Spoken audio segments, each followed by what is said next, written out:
Hello, everyone. As you know, my name is Ginny Vasquez. It is my pleasure to welcome you all. Thank you so much for joining us today in this webinar hosted by Urantia Association's Education Committee. I want to share with you a quick protocol.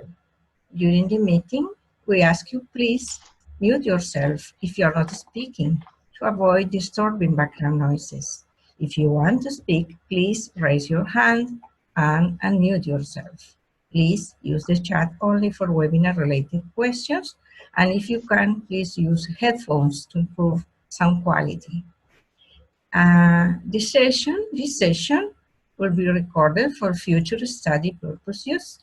The videos will be made available to the public in the Urantia Association YouTube channel.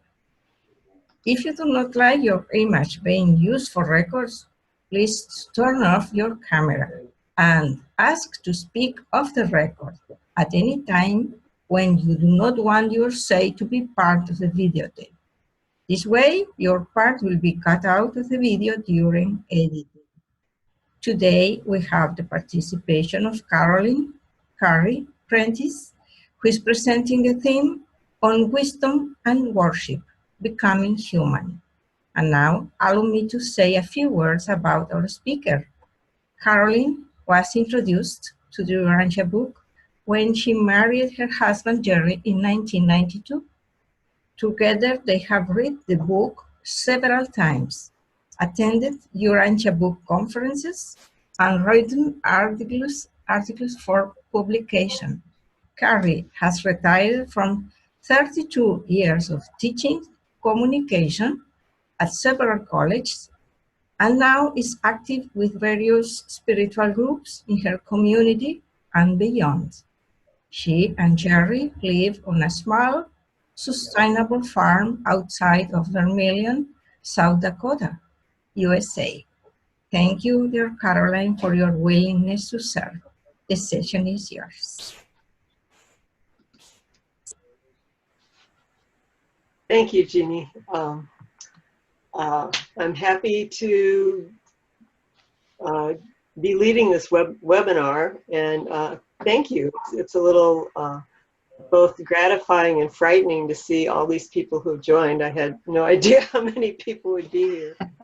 I would like also to just take a few minutes, and I would like everybody to say just a few words about themselves. So just take turns and just unmute your speaker and say a few words like where you're from and how long you've been reading the book, or what you do, where you live, and then move on.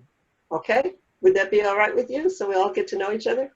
Okay, so I'm going to unmute, and I'm going to turn it over to Dave since he's up on top here. Would that be me? I'm Dave, and I live in North Central Florida. I was given a copy of the Urantia Book by my predecessor. I was asked by the governor of the state of Florida to come to this remote area to serve the people as their judge.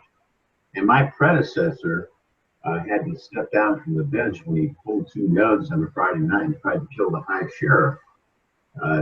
People didn't think that was cool. But he invited me out to his home, and he gave me the book. And I sort of looked at it and thought it was strange, just like many people would when you read the cover of the book, or, you know, the flap of the book. And I really didn't start reading it till I was nearing my retirement. Actually, in 2007, I got sober. And it was during that process that I focused in on reading the Urantia Book in its entirety. And I did read it in its entirety and finished it about 2 years ago. And I'm now in the second reading of the Urantia Book.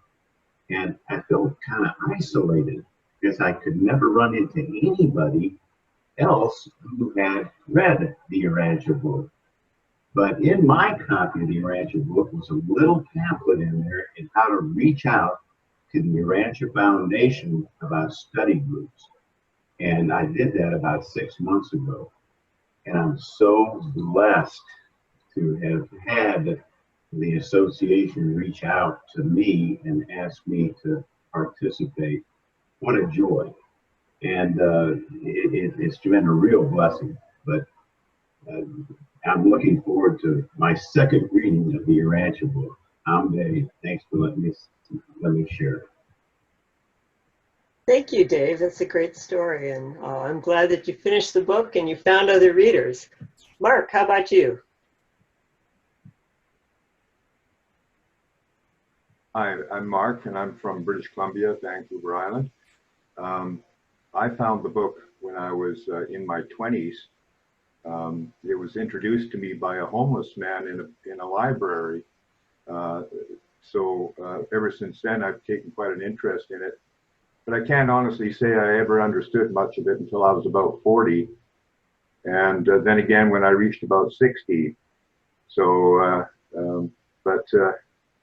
I find I always go through different stages and developments with the book, as I'm sure everybody else does as well.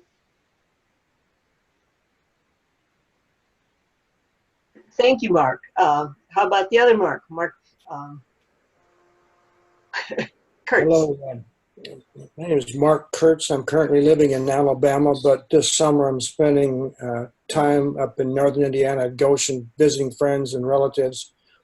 I learned of the Urantia book from my cousin in 1968, and I've read the book several times, being confused many, many times. But expanding comprehension is a continuing adventure. I did come to realize the book is a wonderful gift, and so I do try to find ways to help other people find the book. And I've served on the International Service Board with UAI a couple of different terms several years ago with Carrie, a part of the time there.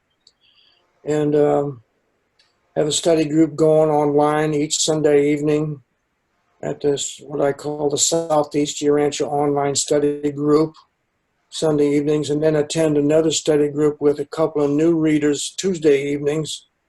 And then when I'm in Alabama, I drive over to Pensacola, Florida to their monthly eyeball study group at the basement of the Unity Church there. I think the revelation is wonderful. It's a profound gift. I think we ought to help each other advance in the psychic circles. It's one of the purposes of the book is to help each other spiritually grow and become more expanded in cosmic consciousness, as the second paragraph of the foreword tells us. So I encourage people to get into the book. And from the publication mandate, we read that they want us to establish thousands of study groups. You recall reading that?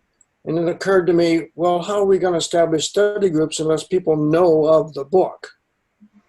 So I'm working harder here recently to get the book out there for people to see, to make them aware that the book exists.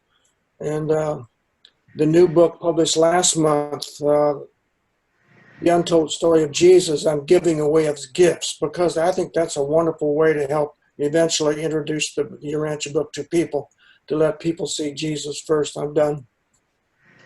Okay, thank you, Mark. We're going to move on, okay? Thank you. Hara, how about you? Yes, hello. I live on the northeast coast of England, and I've been reading the book for 20 years. My husband found it in a library and said, there's this really weird book that I think you'd like. Anyway, it so impressed me that I spent the next few years writing a series of study aids for the book, putting it into a visual form, which some of you may know. They're all available on Amazon, but they're brilliant for showing to new readers because it simplifies things a little. And at the moment, I'm hoping to start teaching at the Urantia Internet School soon. Okay, thank you. Okay, thank you, Hera. How about you, Laura?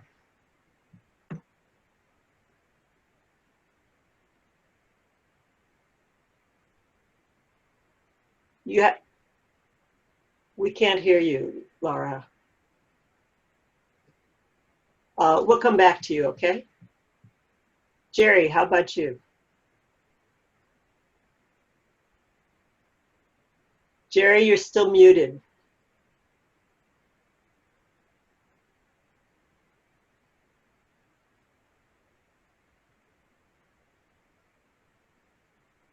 You're still muted. How about now? There, that's perfect. Ah. Anyway, I'm Jerry. I live with Carrie in South Dakota. I've been reading the book since the early 70s, and I continue to read it. I work as a farmer and as a teacher of English as a second language at the University of South Dakota. Thank you, Jerry. How about you, Alan?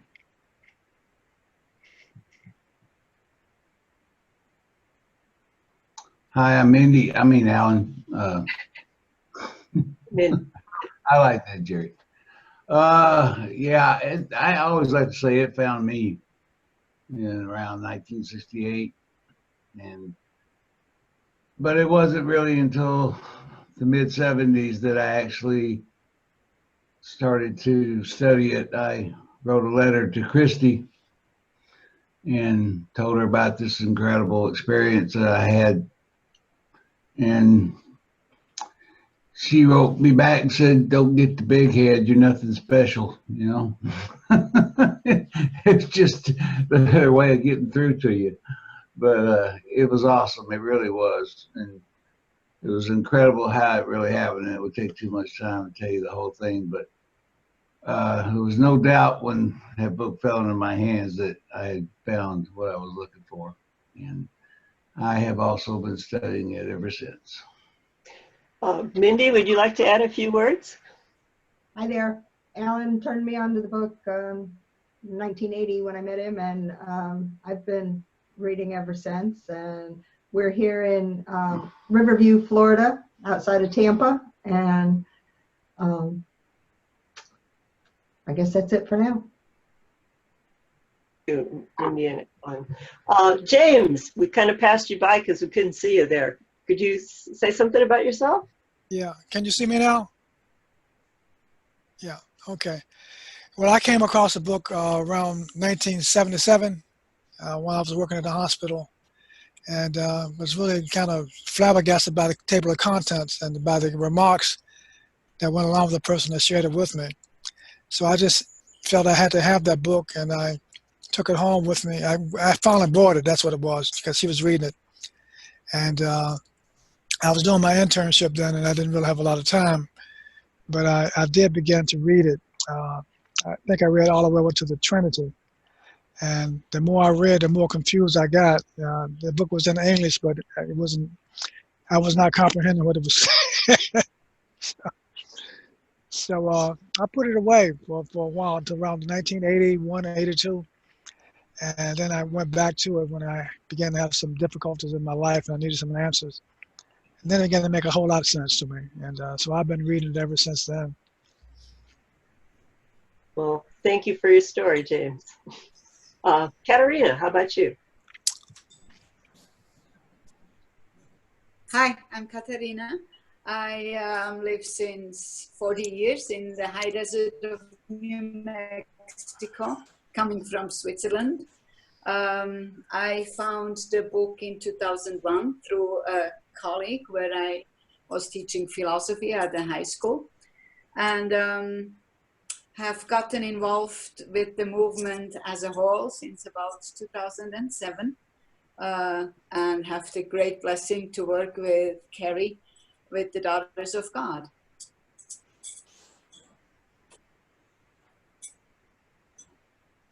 And it's a joy to work with you too. Thank you. How about B.L. Heckenberg?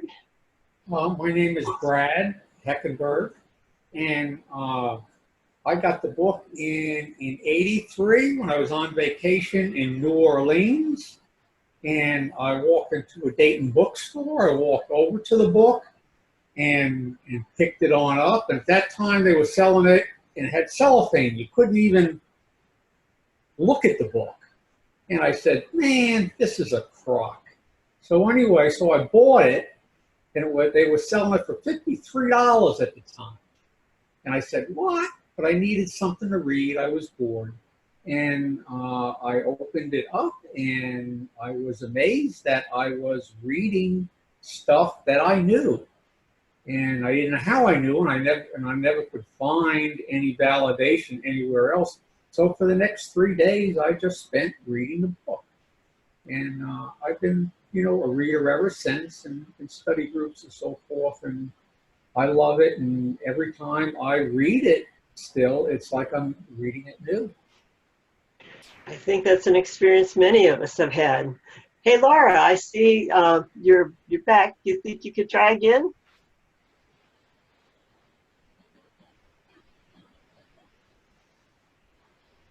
We can't hear you still. I'm sorry. I don't know what's wrong. Bennett, how about you?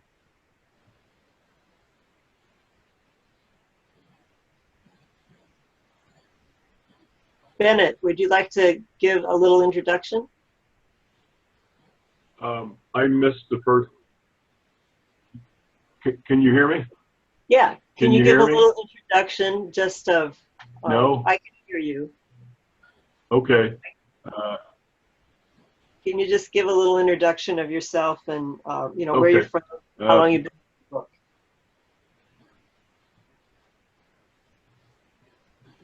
Yeah, I live in Terre Haute, Indiana. I've been a student of the book since later in 1971, and read in solitary for like 24 years, and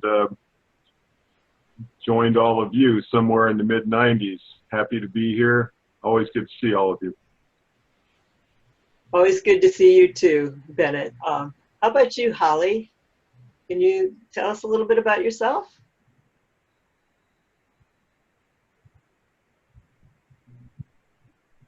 Okay, can you hear me now? But you can't, Yes. Can you hear me? But you Yes, can't we see can. me. Let me see if Right. I can. Well, I'm very old, so I didn't really want to show the camera. My parents were members of the Forum. So I have had the book since I was 16. Well, actually, I was reading it in paper form in the beginning, because I was 16 when my parents first invited me down for a meeting on a Sunday afternoon, and I didn't know what it was, but it was a Forum meeting. And after a couple of meetings of that, I said, well, is there a book or something? Can I read the papers? And they said, you have to go down, sign one out at a time. So I did that. So I've been reading the book all my life. And I think it's made a huge difference in my life, because I've handled things rather smoothly because I've had the book. And I have a more cosmic outlook on life. And I don't take things so seriously. It's helped my life a lot, I think. I think we've all been helped by this book. Thank you. It'd be really interesting to share more about your past with that, but we're going to move along here. So how about you, Kip Cavini? Kip, are you there? You need to unmute your phone. Kip? Okay, how about SC Beam? Would you like to introduce yourself?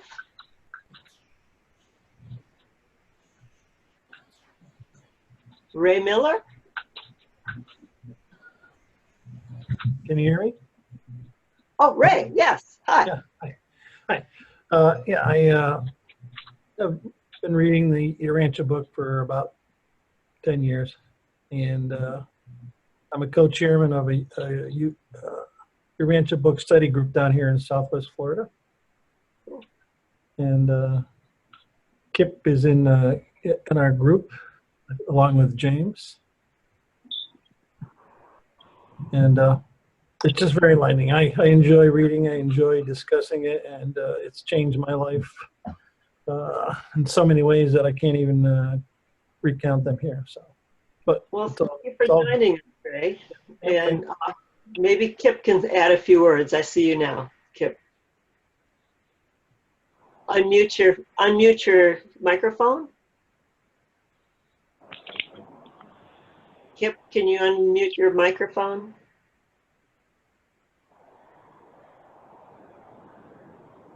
Kip? Can you hear me now? Yes, yes. All right, I'm sorry about that. I've been struggling just to get a picture here, and then I lost my voice. Okay. I'm Caveney. I live in Florida. I started reading the book in 1975. I was introduced to it by a friend of my sister's who came to visit from Hawaii. I studied the book constantly over those 43 or 4 years.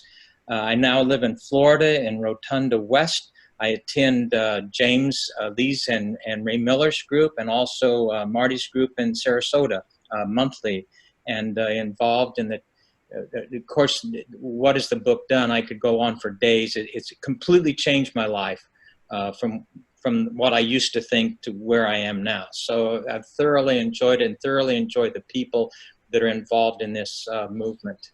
Love talking to you all. Well, we're happy to have you here, Kip. Thank Thank you. you. I'm glad that we got your microphone on. And how about you, Sabino? Susanna? Sabino? Can you speak? It's also sort of a I'm Susanna. Are you hearing me? Yes. Yes. We are from Brazil.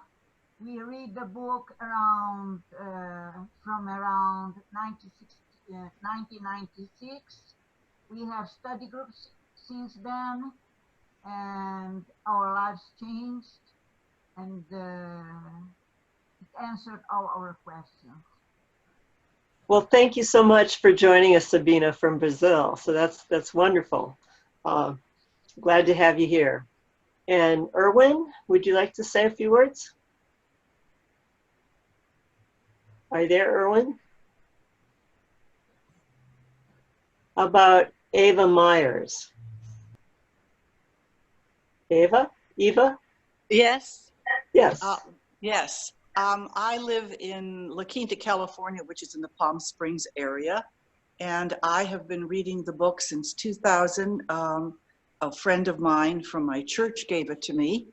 And it has expanded my horizons.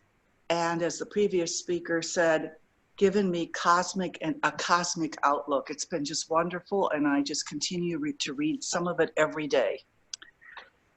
Thank you, Eva. We all share that joy.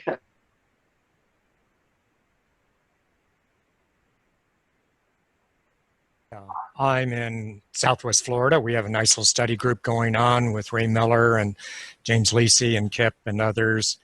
Relatively new from all the people I've been hearing talking who've been doing it for 10 or 20 plus years. It's only a couple of years now that I've been exposed to the book, but I've got a really strong foundation for 25 years in the Course in Miracles and more recently Course of Love. And I find personally these texts and this work aligns greatly with my mystic orientation. Well, thank you, Richard, and keep going. I'm glad Thank you. You're finding joy in the book. How about you, Belen? It's nice to see you here. Thank you very much, Carrie. Nice to see you. Nice to see you, fellow readers. I'm originally from the Philippines. I found the Urantia Book here in the United States, and I'm a very new reader. So listening to you guys who are so well seasoned and experienced, I salute you. I feel so little because I only read the Urantia Book like maybe the last 5 years. So I'm very, very new. But it made my life very happy to know more about our cosmic citizenship. And we are having study groups here too in Illinois. So thank you so much. Thank you so much for having this webinar or session, Carrie. Yeah. Well, thank you, Belen. Hope to see you sometime when I'm up in Illinois. Yeah, thank you. Giles, are you there? Is it Giles? Or Gilles? This is Gilles. Can you hear me? Gilles Maroy. Yeah. Gilles Moroy from France. I mean, originally from France. I'm currently in France, but I spend a lot of time in the United States. I live 22 years there. Probably about to spend another year soon in Seattle and between Seattle and Massachusetts. So traveling for work a lot. Reading the book for about 30 years. I participate these days in about 2 weekly study groups, online study group through Zoom, one with the French Association, and another one with Different. And I'm a truth seeker, and I enjoy meeting people, and I enjoy those conferences. So thank you very much for organizing them and making them happen. Just every time a pleasure. Thank you for joining us. And I don't know who is at this 1978 number, but would you like to say a few words? Introduce yourself.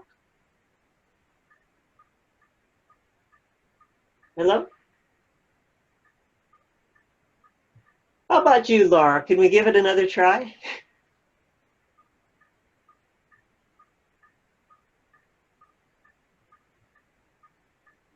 We still can't hear you, Laura. Maybe you can send messages through the group chat or something. I don't know. Jeannie, can you help her with that at all? It is something in Laura's iPhone. Okay. We have no possibility to activate because to us, her sound is activated. Well, Laura, you can always type in on the Zoom group chat. And so if you have something to say, please add that to us, okay? All right. Did I hear a word? Nope. Okay. So finally, let's get started here. It was always great to take the time to know who everybody is, and everybody has such different experiences, and we all have come to love this book, even though some of us has been reading it for, like Holly said, for years, and some of us just started a couple of years ago, and so we all love this book.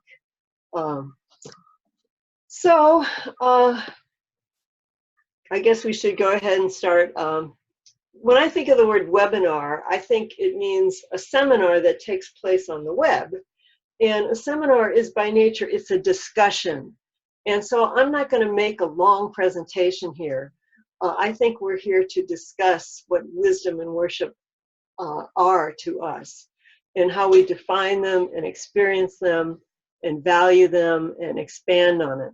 But let's first start with a prayer. I'm not really big on public praying, but I think it's a way to kind of open our spirits up to this, to greater knowledge and sharing here. So bear with me here. Divine Parent and Creator, we gather here to learn more about you, the mystery and goal of every creature. We thank you for the amazing gifts of the spirit of worship and wisdom.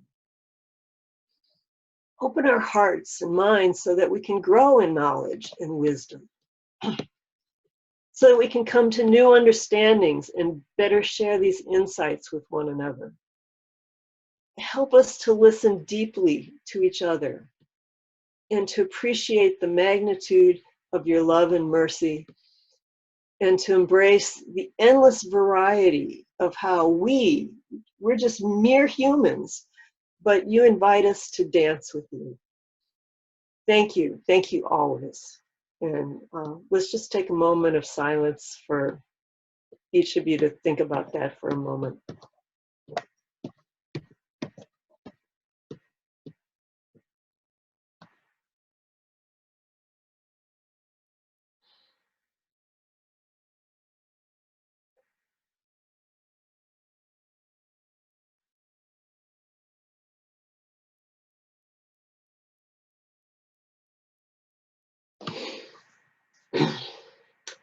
So the Urantia Book tells us that humans have 7 adjutant mind spirits. And adjutant mind spirits, the word adjutant means that one who acts as an administrative assistant to a senior officer. So these adjutant mind spirits are helping out bigger spirits, I guess we can think of that. All of the animals on Urantia have 5 adjutant mind spirits. And as humans, we get 2 extra ones, and they're worship and wisdom. And they're the 2 spirits that separate us from animals. And that's sort of an amazing thing to think about. First of all, because I guess I never really thought about chickens and stuff having spirits or something, but yeah, I guess they do. That's life. Paper 62 relates the story of and Infanta. And as you know, they are considered the first human beings. When they were 10 years old, they had been able, unlike their parents and all the other primates evolving before them, had not really been able to communicate really well with each other. And Anda and Fonda had begun to be able to communicate. And so they received the first of these extra adjutants, and about a year later they received the other one. And the Urantia book tells us that the adjutants enabled them to, one, expand beyond just being animals, right? Their inherent animal nature.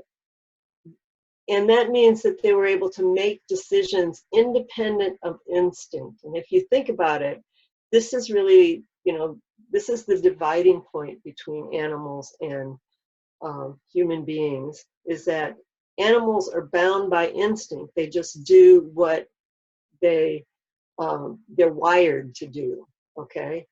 And human beings, because of the adjutant mind, these extra ones, we are able to to think about things and decide to do something other than just having a knee-jerk reaction to something. And this being able to make these independent decisions, we can respond and nurture an awakening spiritual sensibility. So this really makes us think about something higher than just our every daily life. And I'll just read a little quote from the Urantia book. Imagine our joy one day. The twins were about 10 years old when the spirit of worship made its first contact with the mind of the female twin, and shortly thereafter with the male. We knew that something closely akin to human mind was approaching culmination, and when about a year later, they finally resolved, as a result of meditative thought and purposeful decision, to flee from home and journey north, then did the spirit of wisdom begin to function on Urantia in these two now recognized human minds. And I think it's actually kind of funny that the first real decision that these first human beings made was they decided to run away from home. I mean, isn't that kind of interesting? It's like they threw off, we're not animals. We're not animals. We're something different from our parents, and we're not like these other people.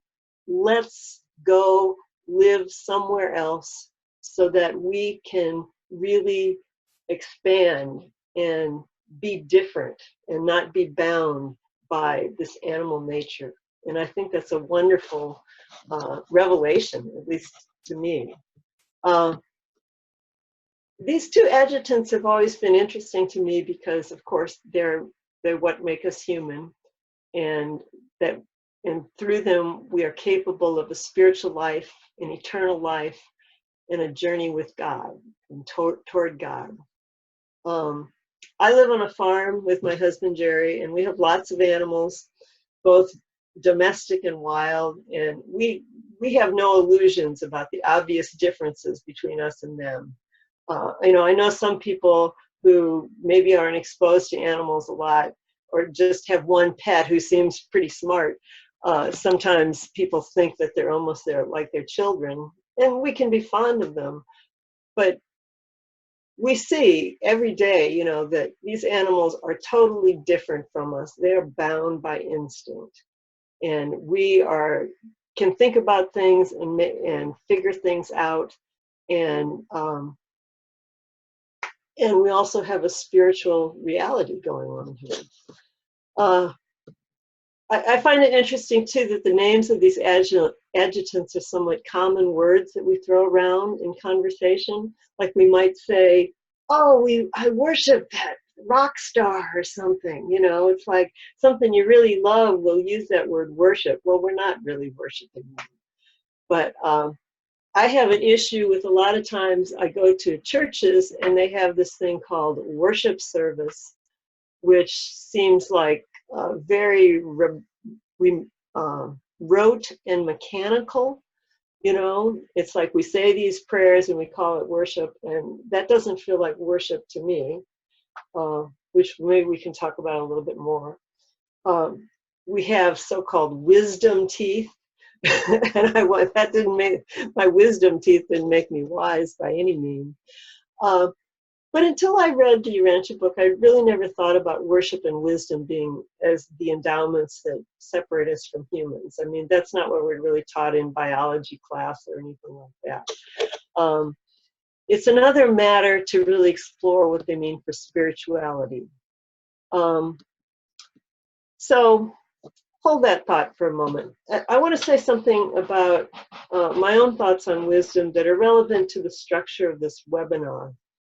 And I draw this particular insight from my own study of Native American culture, and they're teaching about this sacred circle that they call the medicine wheel. And I'll just to explain it. Imagine that all of us here, and we can include any more people we'd like in our imagination, but we're all in a circle, and we're looking at something in the middle of the circle. But we're all spread out or totally around this one thing, and we each occupy a different place, a unique place on this outer circle. And so as we look at this thing in the middle, let's say it's a person, we each can only speak from our own perspective, you know, because we're at a distance, we're not that person, we're not right next to them. And so if the thing in the middle is a person, some of us will be positioned so we can see the person's face. But others will see maybe just the right side of their face or the left side of their face. And some of us, maybe half of us, will see only the back of the person.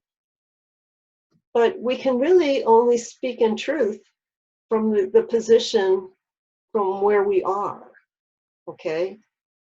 And those of us who could see the person's face, they might say, oh, this person has an interesting nose. But if I'm the person who's standing so I could just see the back, I say, what is a nose? What are you talking about? That person doesn't even have a nose. What is that? We can't agree because we're all in a different place on the medicine wheel here. And the only way we can come to full agreement, to full knowledge, and to wisdom is to move around the medicine wheel and to look at what's in the middle from every position. And so wisdom comes from being able to look at things from many perspectives and to honor the truth of every perspective. We have no right to say, you're wrong because of where you stand. We only can say, I have to come over there and see what that looks like because I see something different. And so that's what we're doing in this webinar. I don't possess the whole truth. And the only way we can find out is by really sharing, moving around the medicine wheel and asking each other, what do you see from where you are? And we have to honor that perspective of each person. And we can all become wise then by listening to every perspective. So that said, I have a few basic questions here. I said I wasn't going to do a lot of presentation, and so I think we'll proceed by simply questions. And I'd like to hear from everyone on each of your questions, or each question. And of course, you can always ask some of your own. I would say don't read us big chunks from the Urantia book. You might want to reference it at times and have that open or something like that. And I'm not the expert in the room. I am the facilitator, and I invite and welcome your input. And Let's take turns. Please limit yourself to no more than a few minutes so that other people can respond to you. If you've spoken multiple times, please leave space for other people to respond also. And so are you ready? Let's go for it here. I'll read another little quote from the Urantia book. I think this is actually the first time that the word worship appears in the Urantia book. I'm not entirely sure, but it's early. It's in chapter, or not chapter, but paper 5. And it says, worship is for its own sake. Prayer embodies a self or creature interest element. That is the great difference between worship and prayer. There is absolutely no self-request or other element of personal interest in true worship. We simply worship God for what we comprehend God to be. So that's an interesting quote. So how do we what constitutes worship then? I'd like to hear you tell me how worship feels if it's not the same, if it has no self-interest in it. How do you experience worship? So would somebody like to answer that question? What does worship feel like, look like? How do you know it when you see it? Laura, you've unmuted. Would anybody like to answer this question? Okay, Alan, go for it. You know, this is kind of a metaphor of what I've always thought worship to be. It surprised me actually to find that worship that wisdom was actually the highest. I always thought worship would be the highest thing you could do with the 7, but it's actually wisdom. But when I think of worship, or when I worship, I think about my dog. Like I said, it's a metaphor, because the dog will come and he will lay down beside you. And you don't want nothing. He doesn't, all he wants to do is be near you. All he wants to do is just lay there and be next to his master. You don't ask for nothing.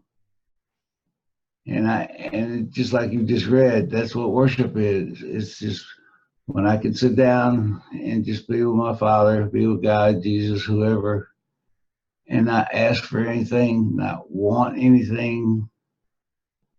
That in itself is a very peaceful feeling. Not to want anything, but to just sit there and be with my Creator, my Father, my brother. And like I said, think of a dog, or sitting there in your lap, or a cat, and that's me. I'm an old lap dog when it comes to worship. I just want to be next to my Father and feel His presence, because it's high. So worship is restful for you. Yeah. And you just kind of hang out with God. Exactly. Okay. Would anybody else like to speak to what is worship? Yeah, Hara. I think that's a good summary, Alan. Yeah, I mean, it's a very selfless thing to do, and it involves giving praise and thanksgiving and reverence to God as well. And I think thanksgiving is an important part of worship too. Yeah. I think worship can be, I think we worship far more than we realize that we do. I believe that worship can be as simple as a glimpsing thought on the way to work. It can be looking at the stars at night, or a beautiful mountain range, or the ocean at sunset, and see that beauty, and then have that connect that this is coming from the Father. And so I pretty much try to relate everything back to Him, and I think it's just the thought process, a reminder of who's with us all the time. It can be a meditative worship where you really look for stillness and get some answers, but I think it can happen every day in the busyness of the rat race. Because it's an expression of love for God. Yeah. For me, worship is somewhat. Can everybody hear me? Yes. Okay, good. It's a little bit hard to define exactly what it is, but for me, it's an attitude of trying to identify with the Father, with his character and his nature, and that kind of helps me to realize that I really am one of his mortal sons. Gary, this is Mark. Yes. I've been thinking about that thing in the book. I think it's in paper 161, where they're talking about children talking to an alter ego. And they remind us that we, in our faith, can picture God right there in front of us. In our alter ego, we can talk face to face in faith with God. That has helped me to visualize what worship can be, and because worship is developing in gratitude. Worship goes all the way back to the original invitation, be you perfect, even as I am perfect. What a marvelous gift from a person. So we really are worshiping the person who gives all. I'm done.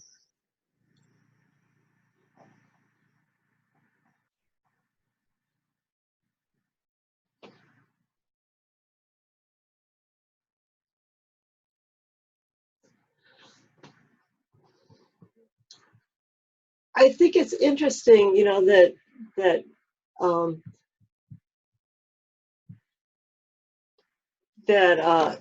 worship seems to be like is it a response or an experience? Is it an action? Is it something we will to do? Is it something that happens to us that we experience? Or is it something that just is a response to an understanding? I don't know if that question makes sense. It's like we happen to God. You what? Say that again, Hara. You said, is it something that happens to us? But Yes. It's us happening to God, really. Okay, can you explain that a little bit more? No. Happening to God. I think it's almost inexplicable, isn't it, worship? It's so different for everybody, I think, probably. Okay. Everyone experiences it in a different way. Well, which is what we're hearing now. Right, right. This is Ray. Yes, Ray. For me, worship, just because we have the adjutant mind spirit, doesn't mean that we automatically get worship. I think worship is an option, and we have to exercise it, and it's a way for us to establish and maintain a direct relationship with our Father. And we do that via our thought adjuster. And the more that we communicate and give confidence to that thought adjuster and their attempt to influence us or guide us, we are exercising our ability to worship. But just because we have it doesn't mean that anybody has to do it, which we see that in the world. Everybody that has made a moral decision has the adjutant mind spirit available to them, but they certainly don't exercise any influence for that adjutant mind spirits. They just don't worship anything except maybe money or something else. So it's something that has to be maintained and honed and exercised to be really valuable. That's the way I see it. So.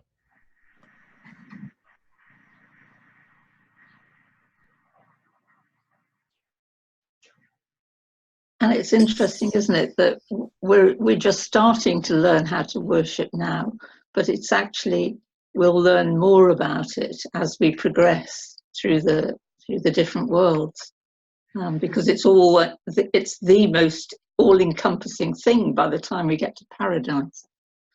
Right, right. So we're just really starting out on learning how to do it. Yeah.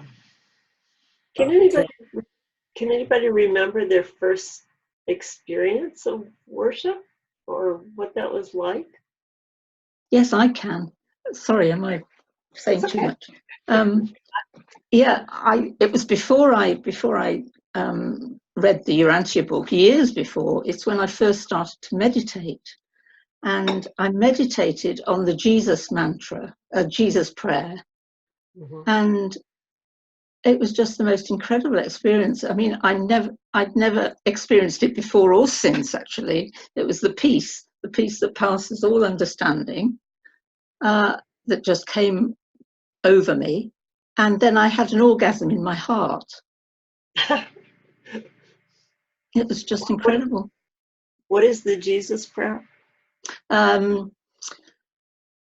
Jesus Christ, Lord, Son of God, have mercy upon me, a sinner. I don't say a sinner now. I just say, have mercy on me. Yeah, okay. Lord Jesus Christ, Son of God, have mercy on me. Just like repeating it and really feeling it. And it's like the energy of that penetrated every cell of my body. So that was amazing, but I've never had it since. I've tried. Go ahead, Jeannie. It's amazing what you said, Hara, because if we study the Urantia book, we can see that worship is about receptivity. Is focus our attention in the presence of God within ourselves in silence. And what you said now, you asked and received. Jesus or Spirit of Truth answered your prayer. And that is basically worship, to be receptive, to be in inner communion, in silence, allowing our Father do his work within ourselves with all our love and with our full devotion to his will. And that is something beautiful that happens to you. Thank you for sharing your experience. I love it. It is. It is. I had a experience being in Florida now, where I was out on a boat tour, and the guide is talking about these pelicans that were landed out there, and he says these pelicans are different than all these other pelicans because they can fly at 30,000 feet and see a school of fish, and then they can swoop down and they'll circle the school and bring them into the center. And I was pretty awestruck at just that fact. But then the whole thing led back that these are the adjutant spirits. This came from the Father. This is just totally amazing. So I think that faith really is first the realization that something is beyond us and that's in us. Then we come to the acknowledgement, and then we come to the gratitude that he's there. I think it's maybe this is a bad example. It's like I'm not a woman, so I can't really say from experience.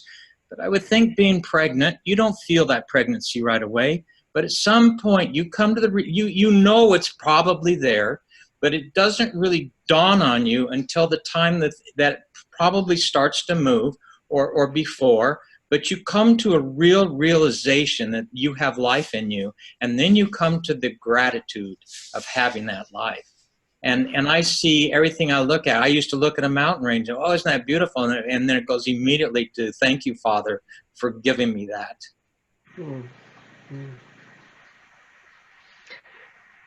It does seem that nature, for me, really gives me a profound response of worship, just because it's so beautiful, it's so vast.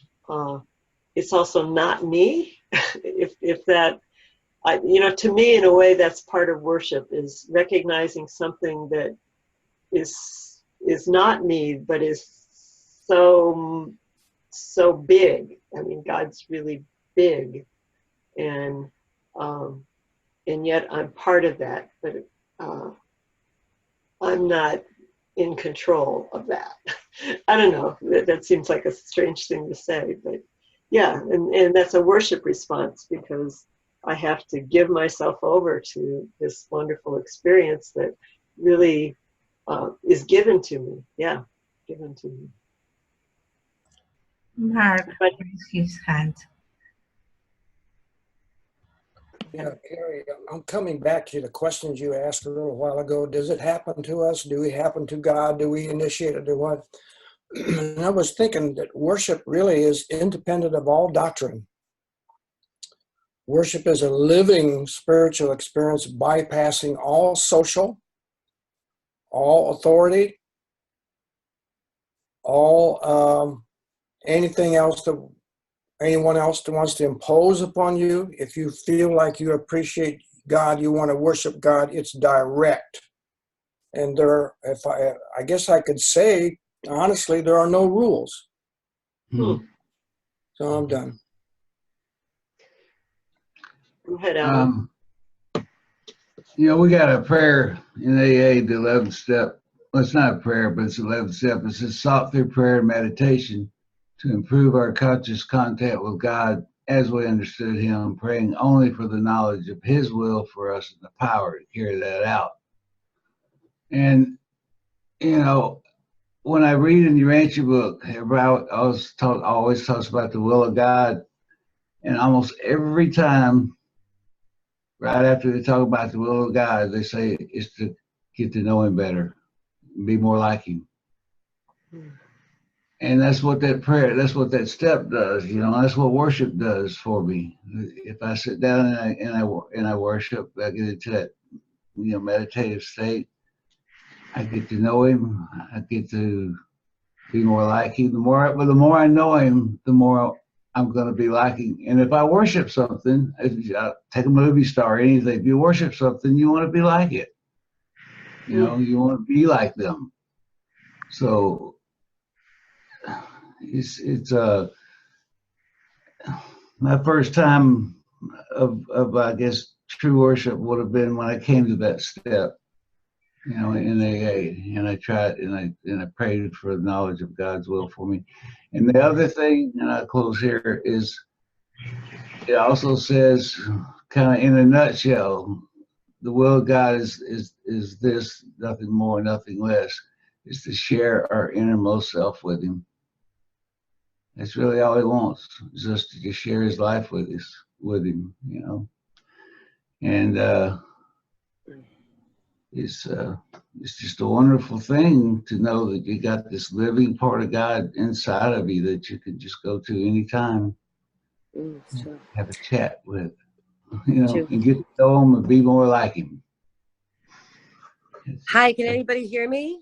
Yes, Laura. Yes. Yay. Okay, good. Finally, I redialed in. Okay. Just I wasn't able to say earlier that I've been reading for like 25 years, and I've read the Jesus section 30 to 40 times. I love it. And so about worship, Jesus always recommends that we go in nature. That's by ourselves. That's the best place to worship. So when you found in church, the worship service wasn't really effective. Maybe because, you know, like Jesus said, we're supposed to worship all by ourselves, and it's different than asking prayer. Prayer and worship are different. Prayer is asking for something, and worship is just being in that zone of pure thankfulness. And it's like you know, a connection with the universe and with God that is for me, it's overpowering, and it's ecstatic. Even I start crying, and I can feel the energy come through me. But it usually happens when I'm alone, and oftentimes after I read something beautiful in the Urantia book, that will bring me to a state of worship. You know, that it's very tangible. It's like, and I this pump in my body starts pumping the energy in, because Urantia Book also says that we can't just live by physical energy. We also need to replenish our spiritual energy. And the best way to replenish our spiritual energy is through worship.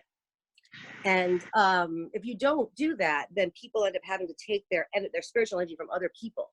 And so that's how people kind of become energy vampires and draining. And so everybody needs it's part of our energy system that we need to connect to the one, to everything, in order to keep our spiritual batteries recharged.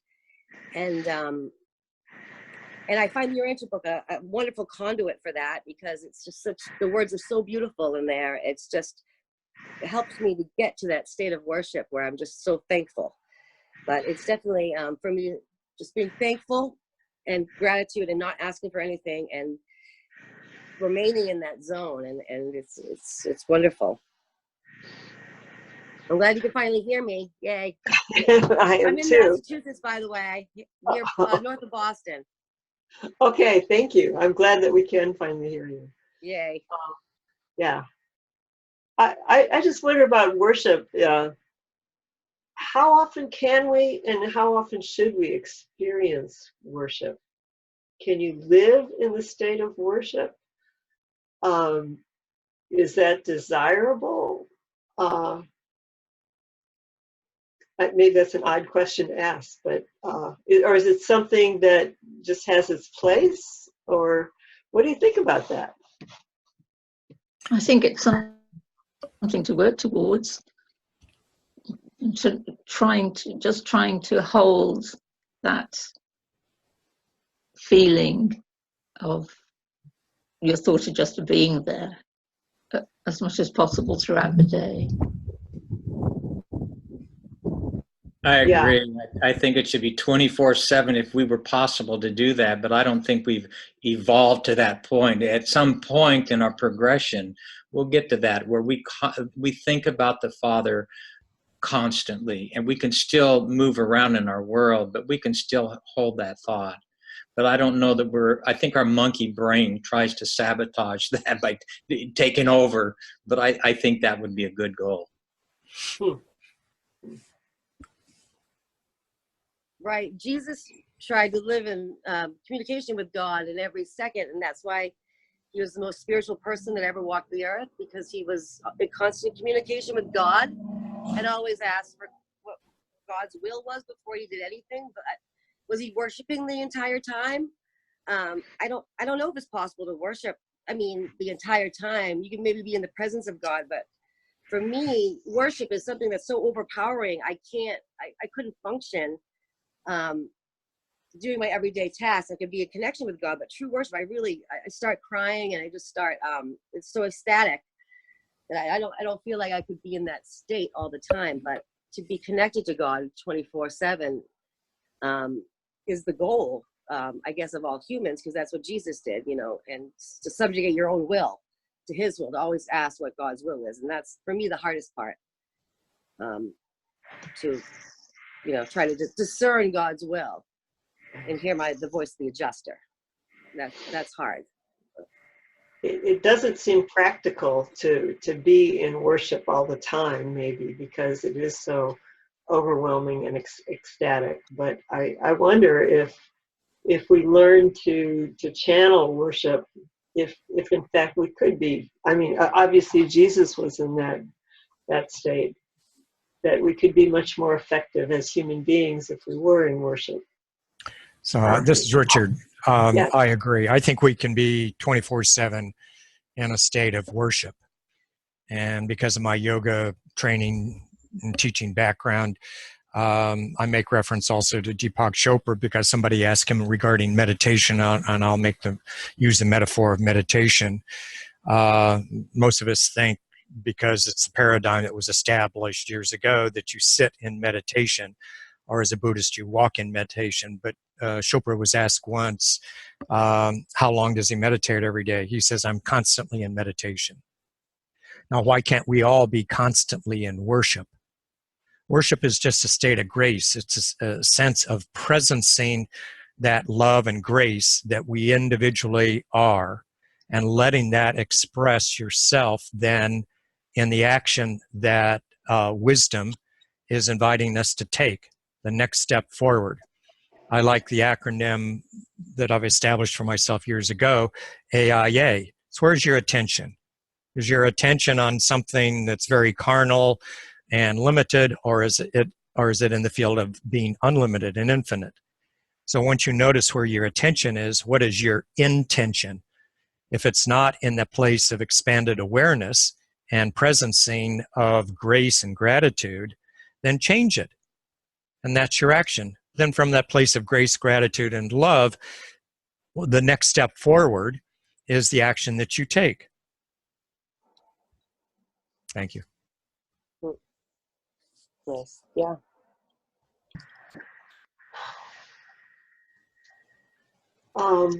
That's quite inspiring. Thank you. Yes, yes, it is. Mark sent a message here saying, I like the idea relating to God is always present tense.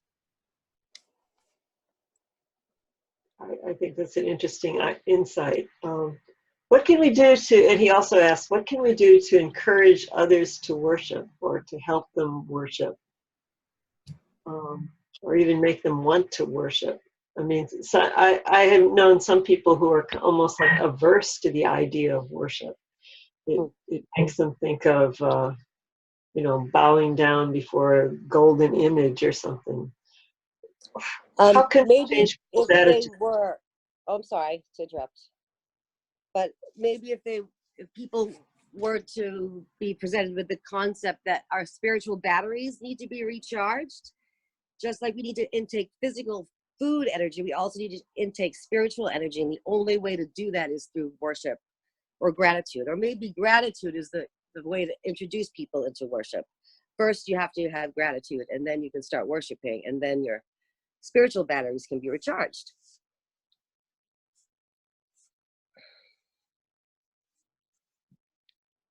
I think we establish ourselves as a model.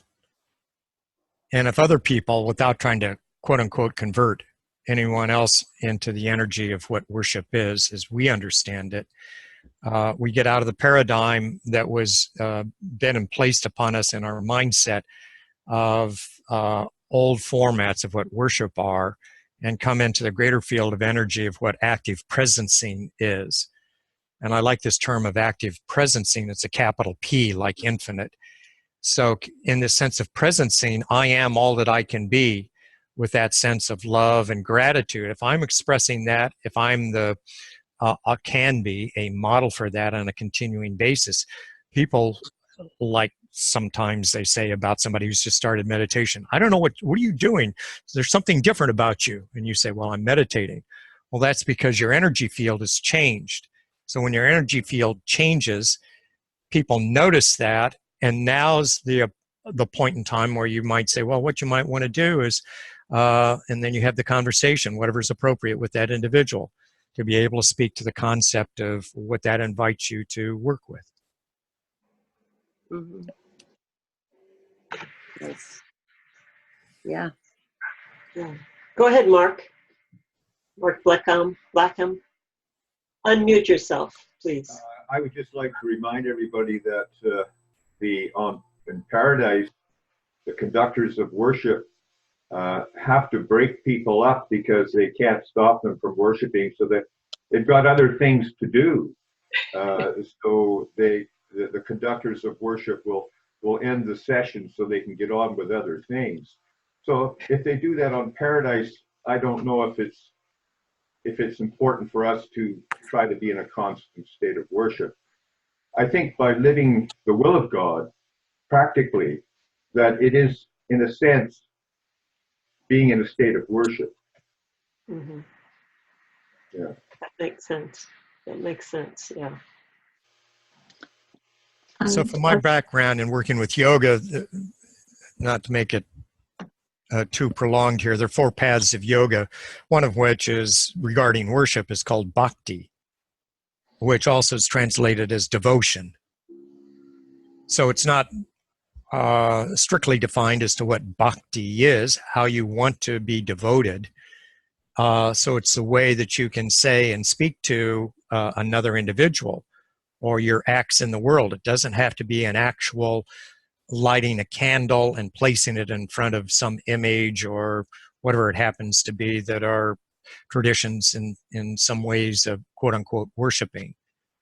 So as a result of that, you can have your own style of worship and devotion, and then promote that to encourage other people to do the same. Not to adopt yours per se, but find their own style of devotion that invites that sense of love and grace into the world. I agree, absolutely.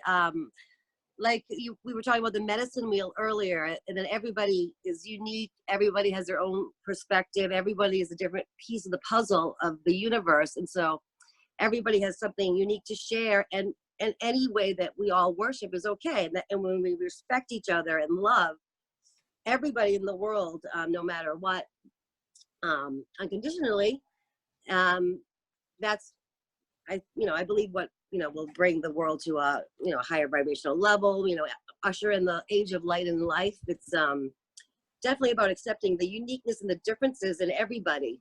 And that as long as people are united in love, no matter what their forms of worship are, or their rituals that they go through, or whatever they need, their traditions are, it's all good. And it's like a different piece of the puzzle, and we're all put together to make a wonderful whole. And then we're helping the Supreme to grow, is what they teach us, right? Is that as we choose to do God's will, the Supreme is growing also. It's kind of confusing. I don't know what everyone thinks about that part of the Urantia book, about how the Supreme is an evolving being. Well, there's lots of things, we could expand our conversation in a lot of different ways here about those things. And I think, that worship is something we can experience all the time and experience in different ways. I'd like to maybe move on here to wisdom, because, worship is the sixth adjutant. Talk about the seventh one, which is wisdom, which, as someone else remarked, I don't remember who, it's interesting that, I think it was Alan said he was surprised that wisdom was the last one, the highest one or whatever, whereas he would have thought worship was. And I've that's interesting to me too. And let's ask ourselves first, what exactly is wisdom? How do you recognize wisdom? And how do you discern it from just intelligence, cleverness, or logic?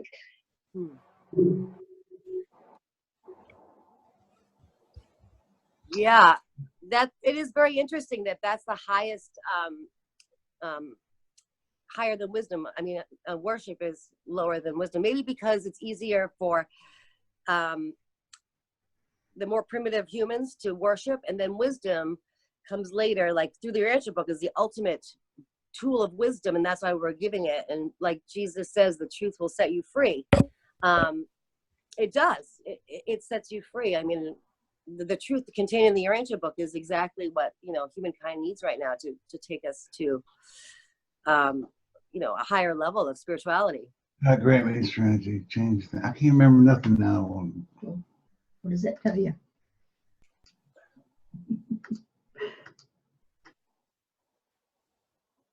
I think the Urantia book says somewhere that wisdom is the ability to look farther into the past in order to project the consequences of our action into the future so that we can act rightly right now. And boy, that's a big task. Yeah. Mm-hmm. Why does that come after worship? The serenity prayer to me kind of sums that up. God grant me the serenity to accept the things I cannot change the things that I can, and the wisdom to know the difference. Yes. It's like, and that's the toughie, when do I know it's time to change, let go? But that, to me, that little prayer explains wisdom the best I've ever heard, That's the best way to go about this. Yeah. Because, some things I need to change, and I don't want to. There's things, there's people I want them to change, but I can't, so it's just that wisdom to know that the wisdom to stop, leave it, let go, let go and let God, And to recognize that other people are on their own paths, and they have to have their own experiences that often we can't. We can only help them along their way. We can't change them ourselves. A little tidbit, about that prayer. It was actually written for a wedding couple's vows. So think about that. I would just like to say that wisdom, by definition, is learning from experience. And it, in fact, defined in the dictionary as the quality of having experience, knowledge, and good judgment. So worship helps us to, I think, more than anything, to have good judgment by aligning our personalities with the will of God and with the nature of God. We come to understand the universe around us more so through the eyes of God. Possibly. Yes. Go ahead, Laura. Oh, I was just going to say that by reading the life of Jesus and studying his life, it gives us a lot of wisdom about how to react to everyday life situations. And it says in there that studying the life of Jesus is the most important thing that we can do on this planet. Because when you study his life and you get to know his reactions, then you know how we should react. We shouldn't live exactly like he did, but we should react in life situations like he did, with love. All the examples that he has about, when the man was attacking the servant girl and he held the man at bay with his arms, rather than beating him up, he just, held strongly to that man while the woman escaped. And so wisdom is, we learn wisdom through studying the life of Jesus, because we see how he reacted and can learn the right way to do things with love, how to react with love. And but also with, like he did, he interfered in behalf of the person being attacked, without imposing his own judgment on that person. So he just held the person at bay. And I think it was Gannon who was with him, and he was like, "Why didn't you beat him up?" And he's like, "That's not my job. That is the job of a group judgment, or a wise group of people are the only ones who should judge. Mercy is lavish, but justice is precise." Right. So I just studying the life of Jesus is just the best thing we can do. And wisdom, of course, never ends. It's a lifelong process. I mean, there's so much wisdom that, to me, it's like growing a garden. It's like going to be growing on forever. It's the garden of our soul. It starts to grow here, and it's going to continue to grow throughout eternity. We will always be gaining wisdom. It's a wonderful journey that we're on.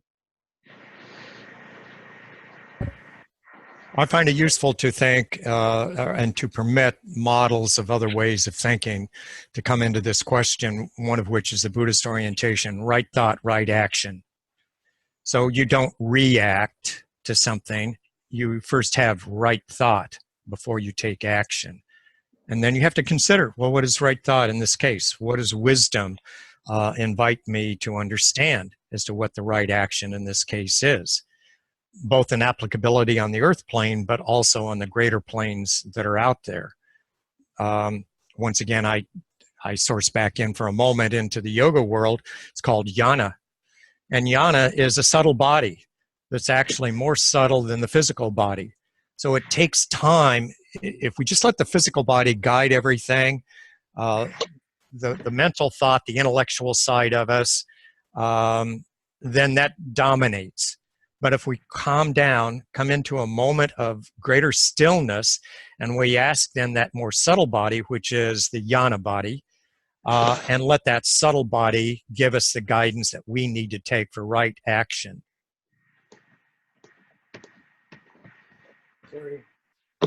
That's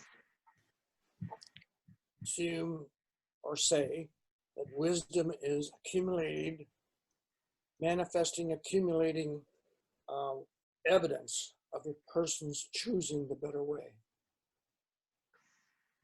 Can you say that again? Could we say that wisdom is manifesting evidence that a person's choices are choosing the better way? It's evidence of spiritual growth. Okay. So you can't manifest. Go ahead. I was agreeing. With him. But I believe that's true. Every time we choose to do good or kindness, it's like planting a seed in our spiritual garden that grows, and that's how we grow our soul and become more unified with our adjuster, and attain those circles, of attainment, so we can fuse. I was talking to a group of people who are into the Urantia book, and they're into the, making a fusion chamber, so that when, we should try to attain adjuster fusion in this life, if we can. And the only way to do that is through worship and wisdom, and love and meditation. I like all the yoga, what Richard is saying about all the yoga, different bodies, and the stillness that we need to be in to really hear the voice of God, or to make good decisions. Well, I would invite each of us to think about how we consider wisdom ourselves. And I would give you the model perhaps to think about. Is it a foundation that you step from, or a foundation or a step up? So if you're at the bottom of a set of stairs, that's the accumulated wisdom, experience, however you might care to think of it. That's the foundation that you're stepping on, you're standing in. But the next higher step up is the next greater step into the more advanced understanding at a higher level of what wisdom really is. It's a new viewpoint. It's like coming to the top of a mountain. You have a different understanding as to what the view is at the higher position point. So you use the foundation of how you understand wisdom in your life, apply it where you stand, and then take a bigger step forward, higher up. I'd like to comment on top of that. On top of that also, I'm sorry. Go ahead. That the difference between worship and wisdom is that we can teach a second grader how to worship. And we can teach a 90-year-old how to worship. And obviously there's going to be differences. But that comes through wisdom of that experience of having done it. So we need to have wisdom, just as Richard just said, we're stepping up. And our number one goal in in our eternal life is to become perfect. And the only way we can become perfect is to have that experience and be able to utilize that experience through wisdom to move forward and up. I guess I question the basic thing that you said. Can we teach people how to worship? I thought, to me, worship is a response. It's not, it comes as an accumulation of a recognition of a higher existence. Maybe you have a different understanding of wisdom than I do. I think we can teach other people how to minds, and that automatically helps the thought adjuster to act. You can help other people to what? I didn't catch that word. Still their minds. Still their minds. Okay. And to be in the present moment. Okay. We still have to wait then for them to experience that. We can show them what to do, but that's what yoga does, doesn't it? Right. Yeah. And I guess, that's the issue I have with a lot of things called worship services, is they seem very mechanical, and they don't necessarily still our minds at all, or produce what I would call worship. But yeah, and maybe for me, I think it's like we can lead people there, but if they're not ready for the worship experience, it won't happen to them. Yeah, They it's have helping to free people from the intellectual bondage and the material fetters. That's the Right. hard part, because there's no, you can't worship if you're bowed down with material fetters and intellectual bondage. Mm-hmm. Or caught up in a routine too that, yeah, bonds you. Mark, did you have something you wanted to say about worship teaching? Yeah, I think worship, you can worship, people have worshipped all different kinds of things through history. I think one of the things the book brings out to us is that true worship begins with the recognition of the personality of God, because it's that personality that allows us to have personal communication with God. And when we realize that, I think it becomes more personal. It becomes a very real experience. Another thing too is I don't think the matter's too complicated. I mean, we're taught that worship begins with prayer through thanksgiving, and if we can teach children to be thankful to God and to see God as a person, and then worship itself is adoration. So if we're adoring the nature of God, and once again, the very important part about worship is understanding the true nature of God. And through reading the life of the teachings of Jesus, we can understand the nature of Jesus, and that gives us something to worship. And so I do believe that, like the book says, we worship our highest concept of God, our highest ideal of God. So the greater our ideals are, the greater our concepts are of the nature of God, I think the better the worship experience.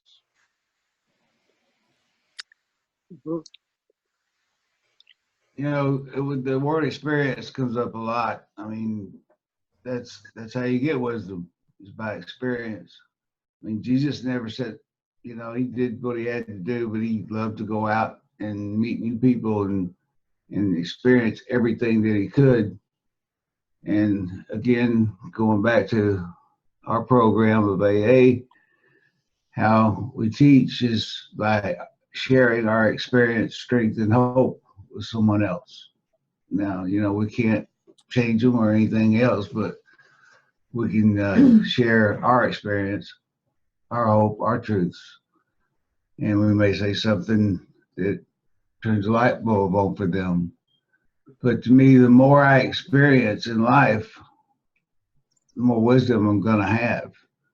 And that's why they call this a universe, a university. It's a never-ending story, and we learn, we experience for eternity. You know, and the more we experience, the more wisdom we'll have. I don't think that applies to everybody, though. Dave, did you want to say something here? I do want to say something.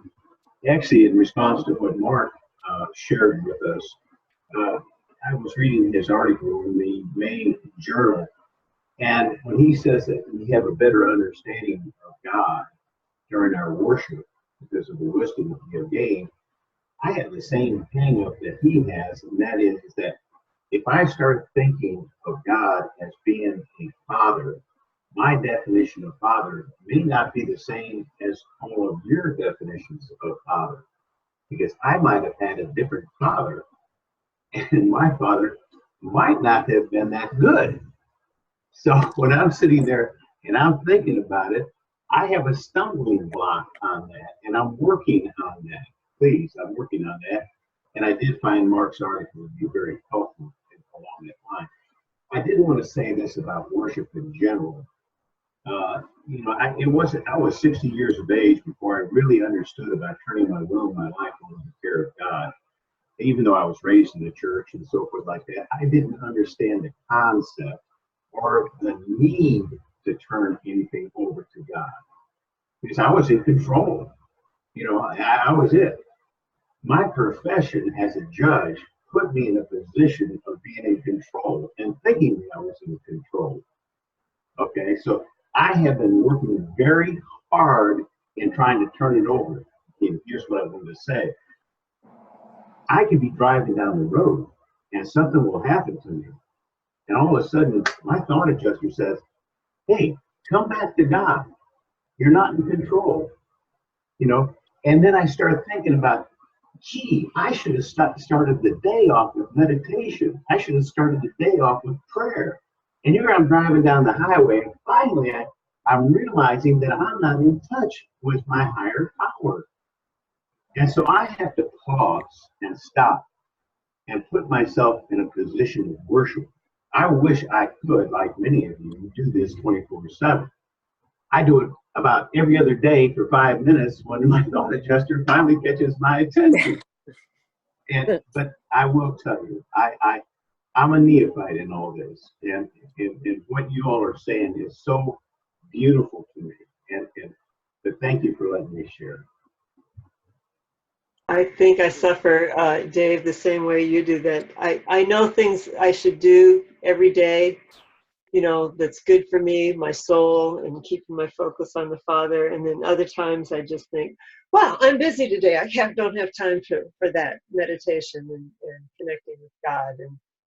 But if you take the time to do it, it pays off. It is always worth the time to spend time in worship. Yeah, it really fills the soul. I think it was one of the big spiritual teachers, I can't remember who now, who said that the busier you are and the more you've got to do, the more time you should spend in meditation. Well, a small helpful technique is, and I apply it to myself, I'm just not quote unquote teaching it, but the fact is to write yourself little thoughts to yourself, like post notes, but it could be on a 3x5 card. And the question, I call these things self-questions. And really it's the thought adjuster that I'm trying to connect with. What is it that I need to know, feel, see, be now? And if you were just to write out that little phrase, what is it that I need to know, feel, see, be now? And then sit for a moment, maybe it's a minute, and just let the response come to you that's not ego-oriented, but higher understanding, thought adjuster. And what's the response? And then just note what that is. Yeah, I think that's a good point. And I also wanted to comment on the father concept, how we have different fathers, and bring attention to the fact that Jesus taught prayers from other planets, where they, instead of saying the universal father, they start with the universal parent, you know, in whom, you know, our father and mother are combined. And so really God is father and mother and everything combined. And so it's more than just the father, it's the mother too. That's the way I think of it. And with the Trinity is that the one, that unity of man and woman, everything, which is God, mother and father, and one parent, divided into the Son, the eternal Son, and the infinite Spirit, which is the female aspect of the Trinity. So kind of a son and a daughter. The one broke into the son and the daughter, and so that, you know, even if we didn't have a good father or a good mother, we can, you know, imagine a more perfect, loving being that loves us eternally, no matter what, and unconditionally, that is both male and female, you know, everything. And that's, you know, what we could connect with when we worship. I mean, because we all didn't have perfect parents. I mean, who had perfect parents, right? I mean, we all had some challenges growing up, I'm sure. Who has perfect parent? Yeah, right? I mean, who has been the perfect parent? Yeah.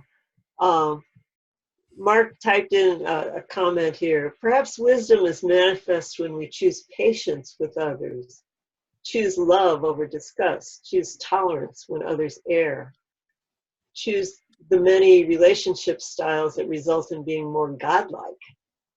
I just lost that. I don't know what happened to that. There it is. Oh, the manifested evidence of spiritual growth are the 11 fruits of the Spirit. Yeah.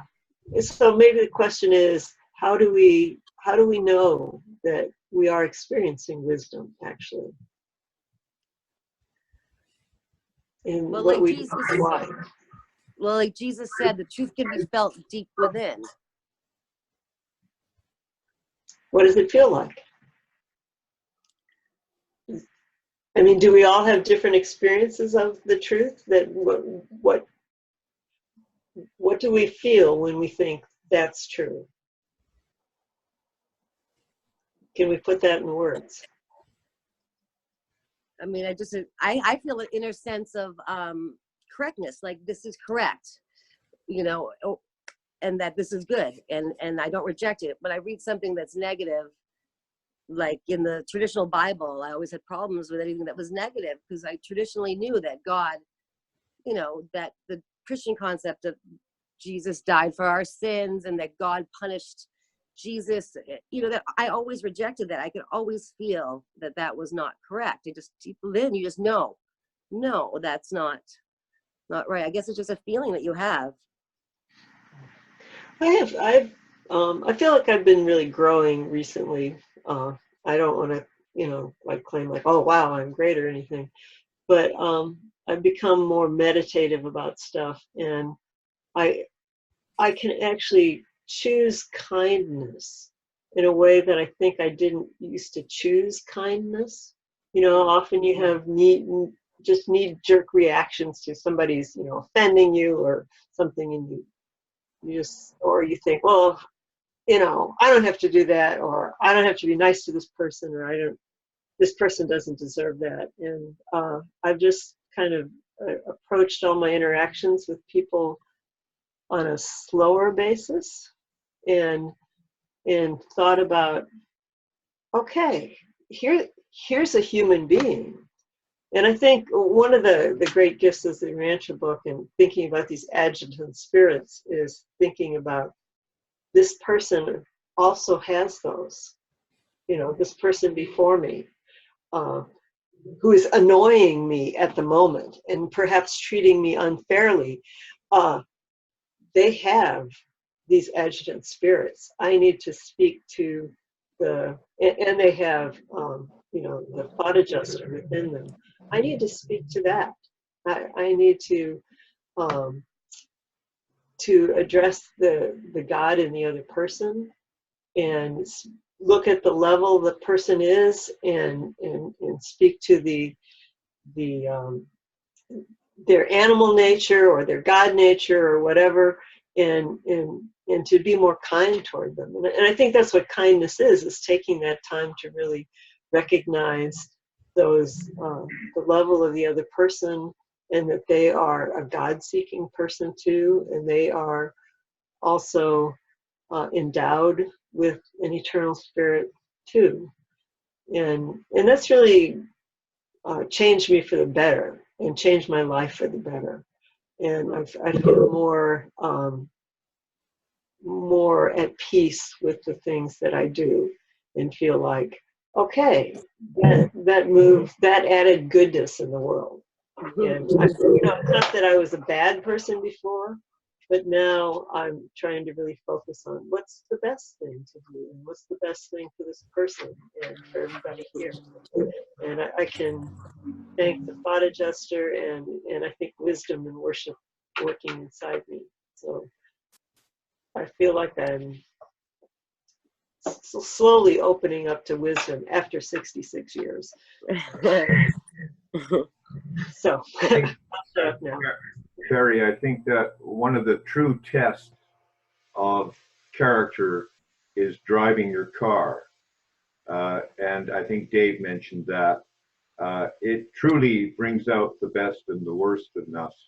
And it's an excellent opportunity when driving to worship and to put your mind on doing the will of God. And, you know, I found one very effective way for me is that every time, well, first of all, you know, you can't have any expectations about other people. You can't be angry at them because they did the wrong thing. You just have to deal with life as it's dealt with to you. And another thing too is that I keep thinking, well, maybe that driver's my son, or perhaps it's my daughter, you know, and then you kind of lose that anger too, I think, when you start to understand everybody else around you as a brother. and a sister, or a son and a daughter. But nonetheless, I do find that driving is an excellent way to grow in the spirit.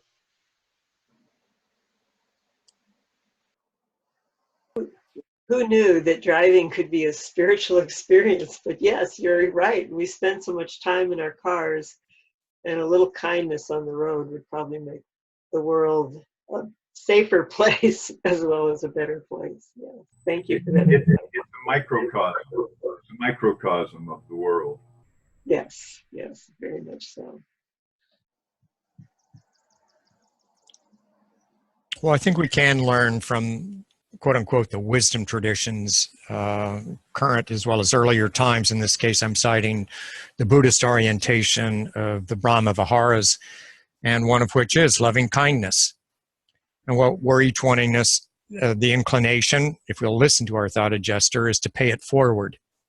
So that person that's cut you off in the lane, instead of bitching, complaining, having bad, quote unquote, bad thoughts about them, that's just a different version of you. Because at some point in time, you most likely have done the same to some other driver, and they've become all upset. So what our task is currently is to reset our group mindset, our personal mindset, but the more that we can, that I can reset my mindset, that helps the group then reset overall mindset too. I think that's a really important point, Richard, that our actions in the world are going to affect the group. And, you know, are we adding beauty and love and goodness to the world, or are we spreading animosity? It really is up to us. We can turn things around and change things. Well, this is so important here, you know, in our, not just in the United States, but worldwide. If you pay back anger with greater anger, I'm going to beat you up harder. You slug me, I'm going to slug you back harder. Even vis-a-vis what's happening with the United States and Iran right now. It's just going to all get worse. We have to step back, take a moment, take a breath, reset, and understand what right action is. And an eye for an eye and a tooth for a tooth makes the whole world blind and toothless. That's right. So, yeah. I think in terms of wisdom, if I may, the world itself, the globe, or the group, the whole population of the planet is in itself like an individual. And if you never learn from your mistakes, you're doomed to repeat them. And wisdom is learning from your mistakes. And I think that, unfortunately, on a grander scale, that it requires a study of history in order to gain wisdom on a global scale. Yeah, Carrie, there's wonderful commentary here. You just got a great topic going in this webinar. And I've been thinking, listening to everyone, is that we're not required to wait on someone else. We can individually and personally move along to greater wisdom in life. We don't have to wait on anybody else or anybody's doctrine or any priesthood or ecclesiastical authority. We can have a personal, individual, living relationship with Jesus and his Father, our parent, first source and center, who caused everything, gave us everything through his invitation. So Jesus would constantly say, fear not. And I think fear is a major inhibition for a lot of people because we're worried about what other people think. And I think that Jesus and the staff and God the Father and all the angels are looking for accumulating personal evidence that we really are serious about wanting to become godlike. So balance is a big deal here. Are we becoming more balanced with our wisdom and worship? I'm done. I like the word alchemy. And taken in the sense of individually, each of us are going through our own individual alchemy, changing, if you like the word evolving. Maybe that's more appropriate for the definition of it. But as a group on the planet, this Urantia world, it's evolving too. It's going through a kind of alchemy. And you don't necessarily, in my opinion, you don't necessarily have to know and understand what the final outcome is, even though Urantia text gives us an understanding of what happens. But the fact is, if we can, once again, I'm a student of Course in Miracles, and I love the thought, you call it a prayer, before you put feet to the earth when you wake up in the mornings, and you ask for permission as to how you want to be guided that day. Where would you have me go? What would you have me do? Who would you have me see? And what would you have me say to them? So you get out of ego consciousness and you let the alchemy, higher spirit, however you care to think of it, your thought adjuster, tell you what it is, what is the action that's going to take you forward to be a blessing in somebody else's life, whether that's person who cut you off in traffic just a moment ago, or whether it's some thoughtful thing that you can say to somebody that day that will help bless their life and put a smile on their face. I think that's a wonderful idea of how we can be a blessing in other people's lives, you know, instead of a thorn in their side or an annoyance in their day. But yeah, and I think that takes wisdom to find that out too, because sometimes when we act in kindness towards each other or what we think they need, maybe that we think that's kindness, but sometimes that isn't. We're asserting ourselves in a way to prove ourselves superior to them, and what they need is certain, you know, love and understanding, and maybe not so on. But yeah, finding how to be kind to people. Yeah. I think that's exactly what we need to do is to be kind to everybody, and that's what Jesus teaches us, is to love our enemies, and the best way to deal with the people, our enemies, is to pray for them. So even, you know, we are kind to them. And I love what Richard is saying about how getting out of our ego state and starting off the morning and saying, what can I do to help somebody else? And it seems like that's what the Urantia Book is teaching us, is how can we spread the gospel or this information more, you know, getting our ego out. What can we do to enlighten the world? And that's so important. And I think I neglect that somewhat. I mean, I need to do it more. I've done it a lot, but it seems like that is, I wish I didn't have the fear. I could just go out and preach like the apostles did, you know, in some way. And no one's really doing that. And maybe that's what the world needs right now. But I'm not sure how to, you know, the best way to spread the gospel. But I know as long as we are kind and loving to everybody, that we're doing God's will. Yeah, I think we are the face of God in the world, and we are the hands of God in the world, in this place, and so we have to be spreading love all the time, you know, and not necessarily preaching. You know, preaching is often not love. I've had people preach to me, and it wasn't in a loving way, but yeah. So we need to be wise about that for sure. Mm-hmm. We're coming to the end of our 2 hours here. Would anybody who hasn't had a chance to speak, or would you like to speak up and make some comments? Be happy to hear from anybody here. James, you didn't have a lot to say, or Helmut? Yes, Mindy? I can you hear me? Oh, okay. Yeah, I've just been listening and learning. I think that everybody has made good, valid points, and they're talking from their personal experience. And I would just encourage everybody to keep going.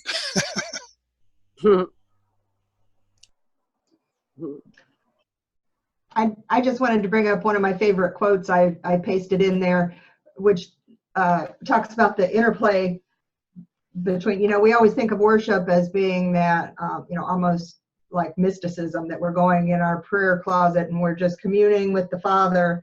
But in reality, it takes both communing with the Father and service of our fellow men in order to truly connect to the Father. And when we're trying to serve our fellow men, that's when we're really called upon to say, oh my God, help me. What can I do here? And, you know, so there's a constant channel. If I'm just sitting here by myself in my bedroom, you know, I don't feel that need in the same way as when I'm trying to go out and be useful. So that's it. Thanks. Yeah, that's a really great point, Mindy. That, you know, sometimes we think, I need to give this person what I want to give them instead of what they need, you know. But yeah, thank you for that insight. Someone else want to speak? Well, I like what you just said, and the word is channeled, and I'm focusing on if you can open up the blocks to myself, I'll use an I statement. If I can open up the blocks to my preventing the channel, the flow of that divine light that wants to come through me, then I will be the light carrier to pay things forward to make a greater sense of lightness, capital L, if you will, lightness in the world around me. So I let my life, as the alchemy works inside of me, open up to be the light in the world that will bless other people. The more I can see beauty and appreciate other people, then that invites them to do the same for their life.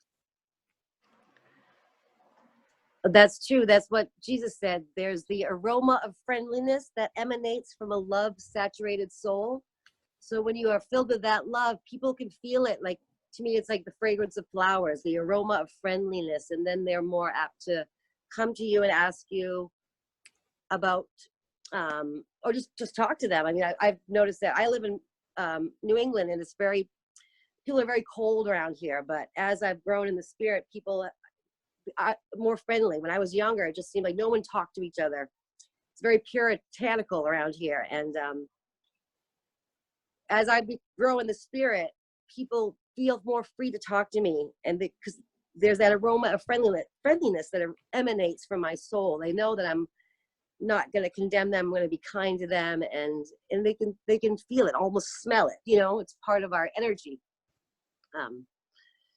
So I just love that quote that Jesus made, and I also try to, you know, temper the wisdom according to what the level of the person that's receiving the knowledge. You know, you have to, like you said, discern where they're at in their growth, and you don't want to you don't want to teach them the beauties of the temple until you lead them into the temple. Kind of, that was another quote of Jesus's, which is really true. You have to lead them into the temple first.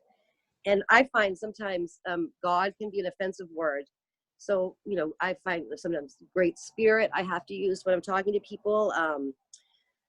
People are more receptive to things like that sometimes, or the universal one, or but something besides God, because people have sometimes been somehow damaged by their religious dogma upbringing. And so, you know, I have to change my message, you know, to be receptive, and whatever term we use for God is okay. I find the Great Spirit is something that people are very receptive to sometimes, that aren't, you know, very God. They don't know God very much, or just even the universe sometimes, I would say. Yeah, we do have to be very careful about that often we have words that trigger bad reactions in other people. But, you know, being careful with people and not trying to shove down our ideas down them, and trying to speak a language that speaks to them is really important. So would anybody else who hasn't spoken for a while want to speak out now? I would just like to say that we should always remember that Jesus told us that even if we give a cup of cold water to a thirsty soul, it's a service of love. Yes, that's a great point. Yeah, we need to be able to give people the things they need, and sometimes water is what they need. They don't need wisdom at that moment. They need something very physical. Anybody else want to say something? Can I just say, I know I've been talking a lot, but one thing before we leave, I've gone to a lot of rainbow gatherings, which are a large group of people camping in the woods, and there's been Urantia group camps there, and we found a very effective way of spreading the message in, very subtly, as we put quotes from the Urantia book on pieces of cardboard and hung them on trees, so as people are walking, say, through the woods, they'll just encounter a quote, a beautiful quote. And then maybe, 100 feet later, they'll encounter another quote. And that was a very effective way, because if people, resonate with that, they can read it. If they don't want to, they don't have to. And we would just have a book on display for people to check out. And that's how I've always, spread the word. I've done lots of craft fairs, and I've had the book always out. If people question me about it, I'll talk to them about it, but I don't pressure or push my beliefs on anybody. I wait for someone to be interested in it. But Sure. We found that those quotes that we spread around, just hanging from trees, to be really effective. And I think I'm going to do that in my local town on some of the paths where people walk. Sure, share some wisdom with them. What a great idea. Yeah. Well, one last thing here. It's about 3 weeks ago, for Minnie's church, we went to Metropolitan Ministries and picked up some food to bring it back to her church. They feed the homeless on a couple of days a week. And we went and picked up the food and served it, and it reminded me just how good that feels. We talk a lot about worship and wisdom, but Jesus talked a lot about service. And I know the happiest times of my life have been when I'm helping someone else. It's just that simple, I agree with you. It feels really good to do something for other people that they need and want done. So there's this part in there that says, if you got the urge comes up to do something for your brother, go do it. Just go do it. Because, so I think that service part is definitely one of the biggest things that we all could do more of, or I should say. I agree. Well, we come to the end of our webinar here. Thank you all for your contributions. I enjoyed talking to you, and I hope that you got something out of it. And blessings and joy on your way. Thank you, Carrie. Thank you, Carrie. Thank you. Wonderful webinar. God bless you. Thank you, everyone, for coming. Have a nice day. Thank you. Bye. Thanks, Jeannie. Thanks to you. God bless you. God bless. Bye-bye. Thank you, Jenny. Thank you very much. Thank you.